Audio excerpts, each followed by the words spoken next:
Hi, welcome to the Intermediate to Advanced Linux series from CBT Nuggets. In this series, we're going to expand on what we did in the Introductory Linux series. So you should have either worked through that material or be sufficiently experienced with Linux in some other way. Now, I'm still going to explain all of the material in this series in a comprehensive way. I'm just not going to walk you through all of the preliminaries for topics that we covered in the last series. In this series, we're focusing specifically on Red Hat Linux to help prepare you for the RHCE exam, the Red Hat Certified Engineer exam. This is currently the most comprehensive and practical Linux certification out there. And working through the material in this series, followed by hands-on practice, will help prepare you to be an RHCE and a competent system administrator. So there's no use sitting around, pull up a chair, and let's get started. Let's start by talking about some pre-installation considerations, and I've listed out three categories here: the business perspective, the user's perspective, and also technical issues. Now, the majority of our time in this video and the next video we're going to be spending talking about technical issues with regards to installation and pre-installation. But first, I just wanted to give you a little taste of the business perspective and the user's perspective first. If the system that we're talking about is your home system and nobody else uses it, well, you can do whatever you want with your Linux installation since the decisions aren't going to impact anyone else. But if you're in some small business or corporate environment, you're going to have to think about things from the business and the end user side of things. I've listed a couple questions here to get you started. Is the Linux system going to be the main system or some supplemental system? And by supplemental, I mean like a file server or a mail server, something like that. And then are you starting fresh or are you migrating over some existing service? Now, if you're migrating over the main system at a small business, say, to Linux, well, you're bound to be met with a great deal of resistance from end users because people are just creatures of habit and they don't like to change the way they do their daily tasks. And from a business side of things, this might not make a lot of sense to migrate over the main system to Linux because if the end users aren't familiar with Linux, then their productivity is going to go down. Perhaps there's going to have to be some training costs and things like that.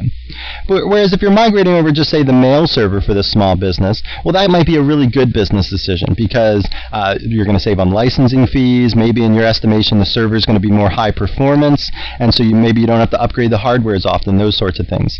And from an end user side of things, they might never even know that you migrated over the mail server, right? If you did sufficient testing and the migration goes smoothly, the end user shouldn't be impacted at all. Now, if you're starting fresh, say you're the new tech guy at a brand new small business, and the end users are game to use Linux, well, then you might have a little bit more leeway here because the end users aren't ingrained in any habits yet, and they can form their habits on this Linux system. And Linux is getting so easy to use with all the graphical user interfaces. There's high schools that are using Linux to teach computing to people because of the licensing fees are so cheap. So end users are not having as big of a problem getting started with Linux as they were, say, 5 years ago or 7 years ago or something like that. Okay, because of all the GUIs and everything, it's making the system so much easier to use. So that's just like a little taste of the business and the end user side of things. Now let's move on and talk about some technical issues with regards to installation.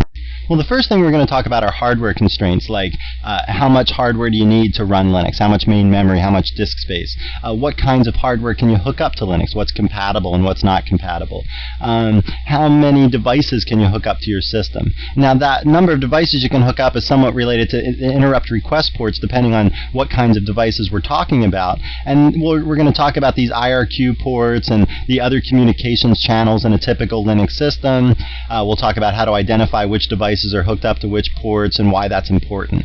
And then we'll talk about disk space, how to partition the disks, and this we'll just give a partitioning introduction today. We'll talk about some terms, we'll talk about the basic ideas behind partitioning, why we want to partition, and then this will carry over to the next video where we'll actually talk about the tools that we use to partition, and we'll walk through some case examples of partitioning in different scenarios. Okay, so let's get started by talking about hardware constraints first.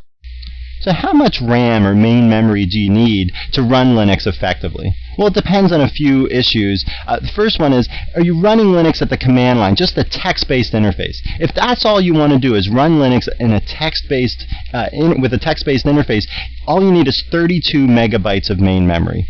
Now, I've put a plus sign out here because adding more main memory than that will only increase the performance of your system.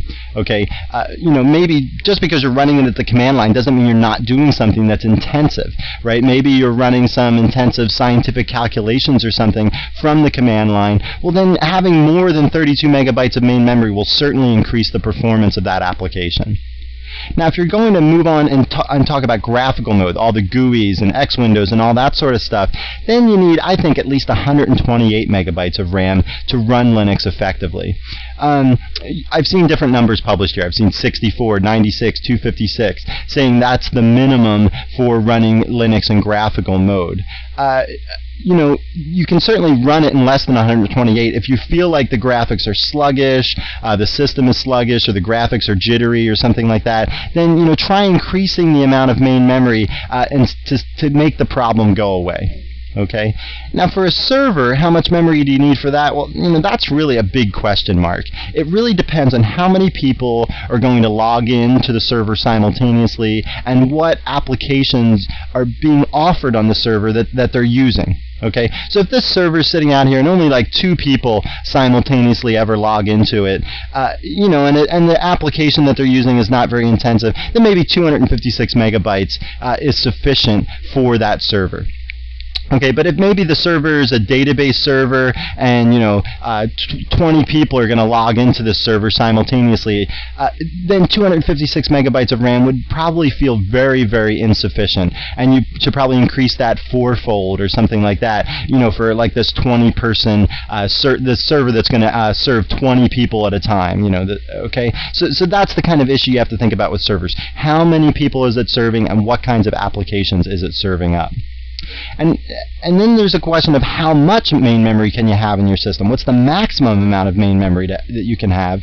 Well, it depends on which kernel you're running. If you're running the 2.2 kernel, we're talking about 4 gigabytes of RAM. And if we're running the 2.4 kernel, we're talking about 64 gigabytes of RAM. Okay, so I'm laughing just because it makes me feel a little bit old to say this, right? Some people feel old when their children graduate college or something.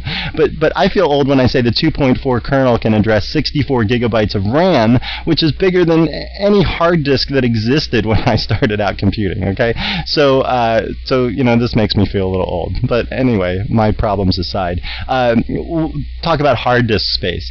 If we're talking about a server with no X windows, we're talking about 850 megabytes of hard disk space.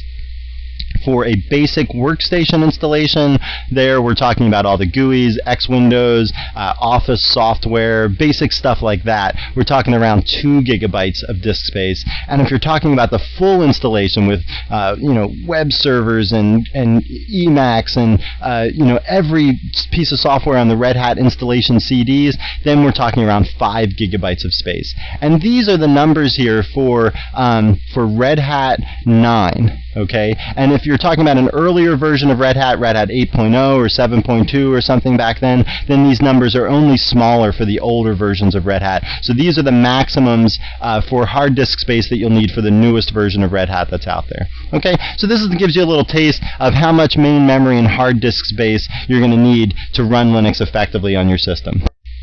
I just want to give you a quick little tour of where you can get hardware compatibility information for Red Hat Linux. And the most authoritative source of this is actually from redhat.com, and I've bookmarked it here, the Red Hat Hardware Compatibility List. So we're going to open this up in Mozilla, and you can see the address is actually hardware.redhat.com/HCL, which stands for Hardware Compatibility List. Okay. Now, under this list, there's some different subcategories. There's the Red Hat Linux 9 compatibility information. Okay, and then there's the hardware compatibility list. So if you're talking about Red Hat Linux 9, you need to click here. If you're talking about 8.0 or earlier, you need to click here. Let's click on this one first because it's got some information in there that I want to show you that's a little different than the stuff for Red Hat 9. Okay, so here we have, again, various classifications. We can look up by certified hardware, meaning we can look up which hardware has been certified by Red Hat, and it's passed the Red Hat Ready test, is what they say. Okay, now this hardware that's been certified Red Hat Ready means that if you buy the official Red Hat box set and you install Red Hat Linux on hardware that's been certified, then Red Hat will give you support, a good deal of support, because they believe that this hardware and software should work perfectly together. Okay, so again, this is certified hardware. If you need Red Hat Linux 9 hardware, you need to click here. Okay, so certified hardware, we're going to click on that, and what it does is it says choose a manufacturer, and you can see here all the various manufacturers that are out there. Okay, let's just pick Dell and see what they say about Dell. And then there's some subcategories: desktop, workstation, laptop, server, and so on. We'll just click workstation over here. And now it lists different Dell computers and the versions of Red Hat Linux that they've been certified to work on. So here, just take this one. The Precision 420 has been certified to work on Red Hat Linux 6.2. If you scroll down this list, you'll see newer versions of Linux over there on the right. If we go all the way down to the bottom, you'll see here's the Optiplex GX260. And that has been certified to work on Red Hat Linux 8.0. Okay, so if you're running this version, if you're installing this version of Linux on the corresponding machine that's over here on the left, then Red Hat supports that setup, and they will give you support if you're having problems installing or running this version of Linux on the various machines on the left. Okay, now let's go back a couple levels and look at, instead of just looking at certified hardware, let's look at the complete listings of all hardware listings for Red Hat Linux. Okay, again, it's going to give us a list to choose from, but now this list is way longer. Okay, because this is all the hardware for Red Hat Linux, not just the hardware that's been certified and guaranteed to work. Okay, let's just pick one in here. Let's pick NVIDIA. I have an NVIDIA graphics card, so we can see what that says about. Okay, so here it says, please select the hardware category for NVIDIA. There's only one choice, the video device controller. So I'll pick that. And now, again, it's going to list various different NVIDIA graphics cards and different versions of Linux, and saying whether they work on that version of Linux. Okay, so there's different grades here. There's this green check mark and there's this yellow question mark. And then on the last screen, when we were talking about Dell workstations, the little picture here was the guy in the red hat, and it was said it was not just compatible, it said it was certified or Red Hat ready. Okay, and so the compatible means Red Hat's looked at it, but they're not guaranteeing that it'll work. They'll still offer support for it, but they haven't put it through those rigorous tests to say that it's Red Hat ready. So you can see here it says NVIDIA Various. So if you click on Various, it'll tell you which actual video cards it's talking about. It's talking about, you know, all these video cards, the GeForce, GeForce DDR, GeForce 2, and so on. Okay, and then it's saying where's the driver location. Well, it's on the installation CD, so you shouldn't have any problems there. If you pick this video card during installation, it'll have the driver for you. And then the ease of installation out here is the little pointer is on green all the way out to the right, which means it's really, really easy. Okay, so this is like 5 grades: 0, 1, 2, 3, and 4. Okay, and each of those grades, as it goes to the right, gets easier and easier to install. If it's all the way over here on the left, that means it's really hard to install. You're going to have to, modify source code or something to get it to work. Okay, so again, let's back up and look at more NVIDIA graphics cards. Again, as you scroll down this list, you'll see newer versions of Red Hat Linux down here. Here's Red Hat Linux 8, and the GeForce 2 MX has been deemed compatible to work with Red Hat Linux 8. Okay, now if you scroll back up, let's just look at this one that's a yellow question mark. This is the GeForce 2 MX, and it's for Red Hat Linux 7. Red Hat has not said that this is compatible with Red Hat Linux 7, but somebody out there in the Red Hat Linux community has supplied some information. Positive, maybe negative. Click on the yellow question mark if this is your setup, GeForce 2 MX and Red Hat Linux 7, and you can see the experience that other people have had. Okay, again, all these different classifications are explained up here under the hardware status legend. If we click on that, you'll see what all these different grades really mean. So the top grade here is the little guy with the red hat. That's certified or Red Hat ready. Okay, they will support those setups, the hardware and software that are recommended under there. They will give full support to that. If it's got an X next to the hardware in some list, that means it's not supported. You should stay away from that hardware. If it's got a green check mark, that means it's compatible. It means they've tried it. It basically works, but they haven't put it through the rigorous test they put the certified hardware through. And then, of course, there's the community knowledge, and you need to take that for what it's worth. It's not the knowledge that's been put out there by the community has not been verified by Red Hat or anything like that. So you have to take this information that's out there under the community knowledge and make your own best judgment about whether it's good or not. Okay, so like I said, these are the different levels of classifications for the hardware. And remember, if you're looking at Red Hat 9 hardware, we're going back here to the original screen, and under those, for Red Hat 9 hardware, you need to look under this link to determine Red Hat 9 hardware compatibility. And you can actually see the first line here says Red Hat will actually not be certifying brands or models of hardware for Red Hat Linux 9. So if you want certified hardware that's Red Hat ready, you need to look at Red Hat Linux 8.0 and earlier to get that highest level of certification from Red Hat. Okay, so there's a quick little tour of how to determine hardware compatibility for your system. Now I want to move on and talk about Intel communications channels. And when I say Intel, I mean anything that's Intel compatible, like AMD, for instance. There's 3 communications channels used in the Intel architecture. There's the interrupt request ports, or the IRQ ports. There's input-output, or I/O addresses. And there's DMA, or direct memory access channels. Okay, these are the 3 communications channels that are common to all computers in the Intel architecture. And I just want to explain the differences between these and kind of give you a feel for how they work. And then we'll go on and talk in more detail about IRQ ports, because they're probably the most important to understand from a system administration standpoint. Okay, so central to this whole thing is the CPU, the central processing unit of your computer.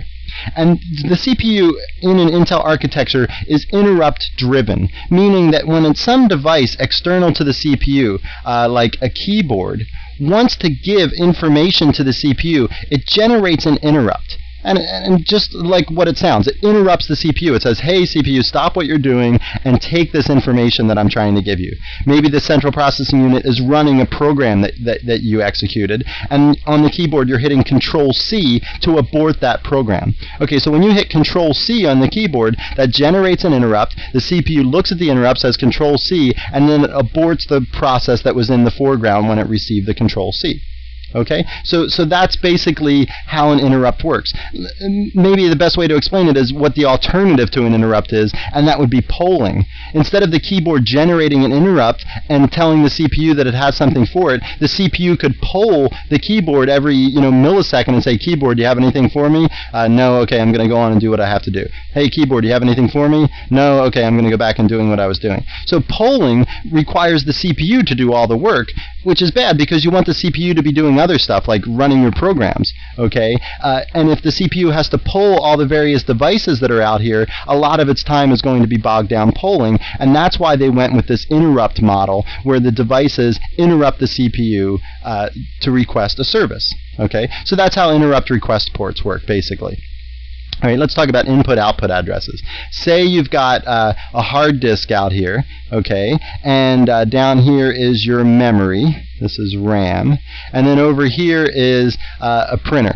Okay, that's my printer there. Okay, nice printer. All right, so you can see I didn't get a degree in art. Okay, so the input-output addresses, what these are used for is so that, say there's a file on a disk, and you want that file to be printed out. Okay. Now, instead of the file on disk going to the CPU and then the CPU going out to the printer to give that information to the printer, well, what's the slow link in this chain? Disk, CPU, printer. What's the slow link? Well, it's the printer. Okay. And so if we went from the disk to the CPU to the printer, disk, CPU, printer, the bottleneck is going to be the printer, and that's going to bog down the CPU for some inordinate amount of time. So alternatively, what they've done is they've used input-output addresses to ease that. So what happens is the disk, again, generates an interrupt request to give information to the CPU, and the CPU writes it out to memory. Well, there's this portion of memory out here that is reserved for input-output. So these are the input-output addresses in this special part of memory over here. Okay, so the information comes to the CPU writes it out to the input-output addresses. The disk transfers this, and everything goes to this input-output address. When this is done, the CPU is now free to go off and do something else, and the device, the printer device, now takes this information out of this particular area of memory and then prints it out. It knows where this is because each device that's out there, like a serial port 1, has a specific spot in memory where it's going to go and read this information from. Okay, so the device driver here says, hey, there's something out there in memory for the printer to print. The printer goes and takes care of it on itself. Meanwhile, the CPU is left free to do whatever it's got to do. Okay, and the last one here is a direct memory access channel. So this is another kind of way that devices communicate in an Intel system. Now for this one, let's talk about a sound card out here. Okay, so here's my sound card, and over here are my speakers. Okay, so if I have some file on disk, some song that I want to play, then what I can do is, because my sound card has its own little processor, the sound card can set up a direct memory access channel and bypass the CPU altogether. Okay, so the disk can transfer to the sound card, and the sound cards can then play it out of my speakers, and the CPU's out of the loop. So that's good, because then the CPU is left to free to do whatever it's got to do otherwise, and the sound card can take care of the processing required to translate, that MP3 or whatever file is on your disk into the format that the speakers can understand. Okay, so that's what the sound card does, and it takes care of all that processing and leaves the CPU free to do other stuff. Okay, so there's a very basic overview of how communications channels work in the Intel architecture. Now let's move back out to the Linux screen and talk a little bit more about interrupt request ports, and so you can see which devices are assigned to which ones. So let's look at the IRQs that are already in use on this system, and the way that we can do that is we go to the proc/interrupts file and we print that out to the screen. Okay, so there are 16 IRQ numbers ranging from 0 to 15. All right, and you can see here by just looking down this list that not all of them are in use. First, let's talk about the ones on my system that are in use, what they interpret to, and then we'll talk about the ones that are free, and typically where devices get assigned to IRQs, and then we'll talk about what to do if you are run out of them and you try to add some device. Okay, so here the system timer is IRQ0. This is a standard assignment and you can't change that. IRQ1 is typically the keyboard. IRQ2 is listed here as a cascade. That's just for like backwards compatibility to old systems. There used to be 8 IRQs, and then they would add on an additional 8, and you'd communicate with the second 8 through port 2. Okay, so that's what the cascade means, but we don't have to know too much about that. RTC is a real-time clock. This is a USB hub, a network card, SCSI adapter, a PS2 mouse, and an IDE hard drive. Okay, so let's talk about the numbers that are missing here. 3 and 4 are 2 IRQs used for serial ports. Number 5, IRQ5 is used for a parallel port or a sound card or something like that. Channel 6 is a floppy disk controller. Channel 7 is another parallel port. Let's see. And then like 13, 14, and 15. 13 is for a math coprocessor. If you have that on your chip, that's where IRQ 13 is used for. And 14 is for another IDE drive. Okay, so that's sort of the basic assignment of the devices to IRQ numbers. Now, if you're adding a device to the system, typically the system will assign the IRQ itself. Okay, so if you plugged in a parallel device to the system, it would take over on port 7 or port 5, depending on how it's configured. You can set it up for serial devices, like for serial ports 3 and 4. You can use the set serial command, which we talked about in the introductory series. You can use the set serial command to actually add a device and give it a particular IRQ number. Maybe if we do a man on set serial to refresh your memory a little bit, you can give a device and these parameters, and if you go down this list here, you can see like one of the parameters is IRQ, and you give it an IRQ number. Okay, and so you can set up the device to have a particular IRQ. What you want to make sure, though, first is that you make sure that you're not conflicting with an IRQ that's already in use, because if 2 interrupts can come on the same channel, then your system can hang, because the CPU doesn't know which device is hooked up to that channel that it needs to service. Okay, so that would be a problem if you assign 2 devices to the same IRQ, and to double check, just look at the proc interrupts file to make sure you're not doing that. So are you running out of IRQs and you need some more devices on your system? Well, usually this isn't a problem because the kinds of devices that you're going to add to your system are probably either PCI devices or USB devices. Now, PCI device, if you have a PCI slot open in your motherboard, you can plug a device in there and it can share the same IRQs as all the other PCI devices. And this is because the PCI bus manages the way that each PCI device shares the IRQs. So there's like, the PCI bus is like a higher level manager to these IRQs for the PCI devices. Same goes for the Universal Serial Bus Controller. The USB controller governs the way USB devices and how they share IRQs. Okay, so again, these two devices, if you're adding one of these two kinds of devices to your system, it's not a problem if you're running out of IRQs because the individual controllers will take care of how they manage the IRQs. Now, if for some reason you need to add like 10 serial devices to your system, you're going to run into problems because there just aren't enough IRQs to do that. So see if you can convert or find similar devices that either use the PCI or the USB interface, and then then you can use those devices in that interface instead of the regular old serial interface. Okay, if all else fails, I guess you'll have to go to Device Addicts Anonymous because you have too many devices on your system. Okay, so for me, this has never been an issue. I've never run out of IRQs on a personal computer of mine. I'm not the kind of person that hooks up like 97 different things to my computer, but if you are that kind of person, then look into USB and PCI devices because that's going to make your life easier. You're not going to run out of IRQs in those instances. All right, so now let's move on and talk about disk partitioning for a little while. We should already have an idea of what a partition of the disk is. It's when we take our hard disk and we chop it up into various sized chunks. Okay, why do we want to do this though, you might be asking yourself. Well, one of the reasons we want to do this is that we can keep applications and system files and user files all in separate partitions. One of the reasons we want to do that is so that we can protect against runaway programs.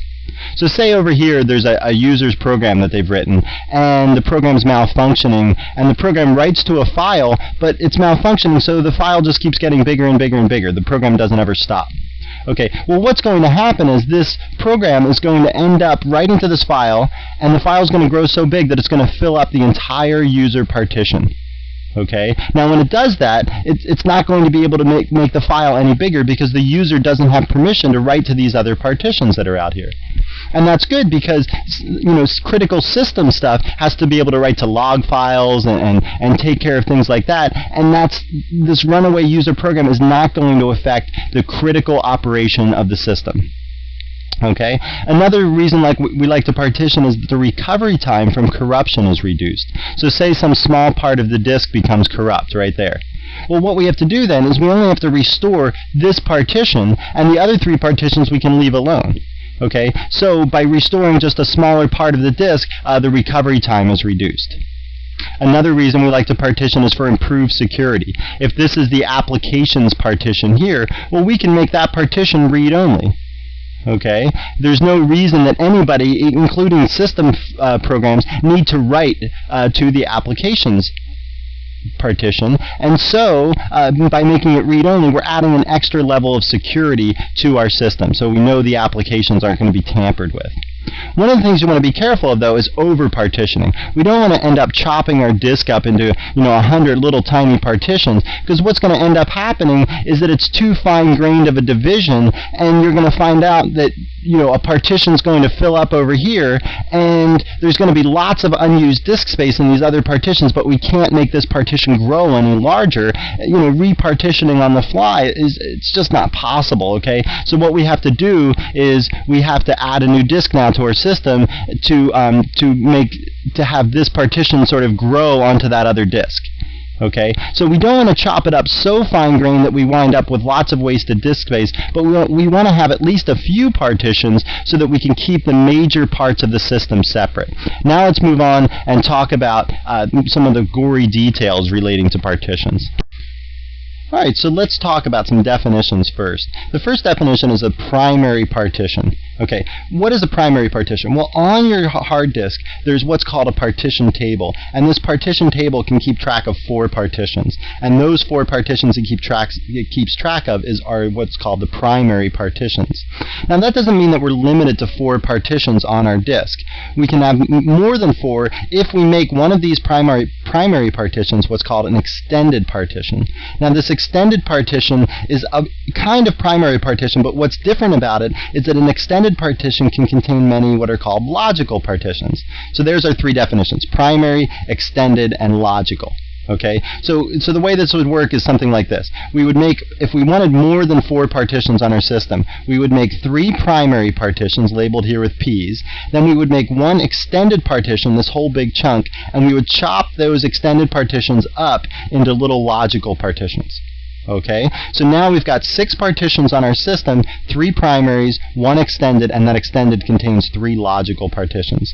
Now, the number of logical partitions that an extended partition can contain depends on what kind of disk we have. If we have an IDE hard disk, then we can that extended partition can contain 60 logical partitions. If we have a SCSI disk, that extended partition can contain 12 logical partitions. So let me just review something from the introductory series, just to make sure you remember.